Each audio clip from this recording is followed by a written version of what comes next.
Condonia at royal blood si Aling Remy. Bakit mukhang baluga? Sagot. Bakit yung nanay ni Pacquiao mas masahol pa sa baluga? Oo, sagot. Dahil puta, dinuling mo yung nanay ko. Ano sagot ko? Konduling ang nanay ko. Ano naman ang nanay mo? Baluga. That is an interaction. Ngayon, kung meron kang dapat sisihin, Pacman, yung mga tarantadong vlogger na gumagamit ng pangalan mo mismo para maprovoke ako. Ang galing nila, di ba? Hi guys, and welcome to my YouTube channel, Inside of Gun, where everybody can bash everybody. At alam nyo na ang bawal at hindi bawal. Matatanda na kayo, mga hayop kayo, at lalong walang personalan. So dito po sa episode natin ngayon, it's about an update regarding sa bangayan ng dalawang social media personalities, which is Makagago and FLM Norman Mangusin, or aka Kulakong, and aka for me, Kulaango. Dito, nihahayag niya nung Friday na di natuloy yung pinagmamalaki ni Boss MG na interview sa isang malaking tao, malaking personality na first time na nangyari sa channel niya na may interview niya. Which is of course, alam na kung sino, which was Manny Pacquiao. Makikita dito na sa video na to na in-upload ni Usgusin, inaasar niya, he's mocking MG. He failed to upload the video on Friday night kasi nag-promise si MG na i-upload yon ng Friday night. Pero wala, kahit ako nakaabang eh. Pero iba po yung episode na in-upload niya. For me, siguro hindi pa tapos yung pag-edit. Niloko-loko nga niya na baka daw hindi magkanda o gaga sa pag-edit yung editor. Siguro, paakatin si FLM dahil alam naman ni MG na pakasubaybay yon. It was a step or tactics. Ina-anticipate niya na mag-live to after the episode, mga asar. And that is what exactly what he did. Ako, ipapakita ko sa inyo ang video ng sinasabi ko para naman meron po tayong ebidensya or prima facie evidence, ika nga niya, allegedly. Watch this. So, paano yan? Gabi na. Ako'y magpapaalam na naman. Gaya, hintay lang, nag-live lang ako para sabihin kay Makagago na asan na yung big time ka mo, malaking taong i-interview mo. Parang hindi yata nasunod yung interview, no? Parang sinoplak-soplak ka niya. Tapos hirap na hirap yung editor mo kung paano i-edit. Alang ya ka talaga. Niloloko mo yung mga viewers mo. Oo. Pero come Saturday, nga. Ay nako, mga videos uploaded na napanood ko kanina because this is really trending in YouTube. Oo, marami pong nakikisaw-saw at isa na po ako doon. Makikigatas din po ako. Gatasan yan, gatas na gatas na gatas. Boom! In this video, you'll see how he was mocking MG. But Saturday night, everything changed. Doon na naghugas ng kamay si Usgusin regarding that natuloy na interview kay Senator Pacman Pacquiao, kung saan later part of the video, nag-decide po si former Senator Manny Pacquiao na mag-file ng case against him. So nagpanik at nataranta itong si Kulangot kung anong gagawin at is pointing fingers ngayon. Sino ang dapat sisihin? Sino ang nagkalat? Yun dapat daw ang sampal-sampalin ni Senator Manny Pacquiao. Oo!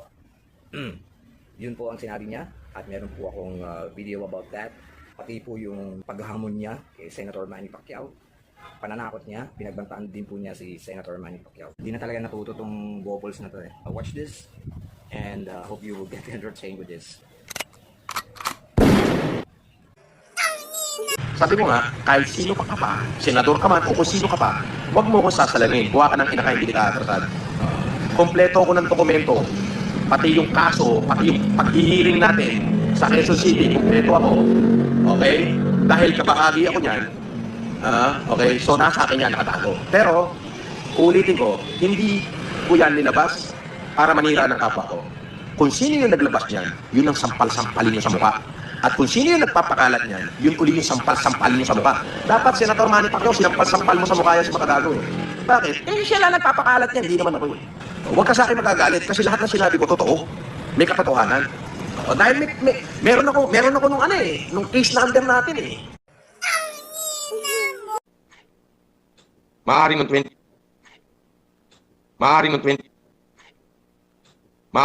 Ruel, kung hindi marinig to ni Pacman, ikaw na magsabi kay Manny mo na maaring ng 2019, may nasabi akong ganyan. Maaari. Dahil galit ako. At involved ako. Isang taong kasing hindi na ibalik yung pera ko. So, hindi naman siya talagang tinitira ko. yung kaibigan ko, si Bernard Chong. Okay? So, by March, nagkasuhan. No, kung nga nakilala si Atty. Salatangre. Oo.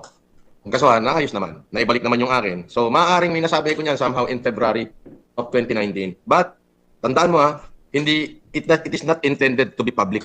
Kasi if I'm going to intended na ipahiya ka, dapat nagpa-media na ako noon kasi kasuhan yun eh. Oh, di ba? Pero ito ay indirect, di ba? Yun lang. Pero hindi ko yan in-intention para isa publiko yan.